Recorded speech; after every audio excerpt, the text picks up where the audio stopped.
8 मार्चला आमच्या आजोबांचा म्हणजे बाबांचा 90वा वाढदिवस होता. मग आदल्या दिवशी आम्ही गावाला जायला निघालो होतो.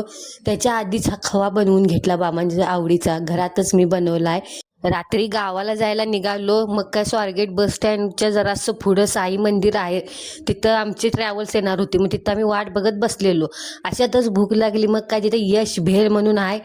भेळचं दुकान, तिथून भेळ आणली आणि खायला सुरुवात केली. बघा साहेब कसं खुश आहेत भेळ खाईत. तिथं समोर असलेल्या स्वामी समर्थांच्या मंदिरला लांबूनच पाया पडलो आणि मग काय गणपती बाप्पा मोरया म्हणत प्रवास सुरू केला.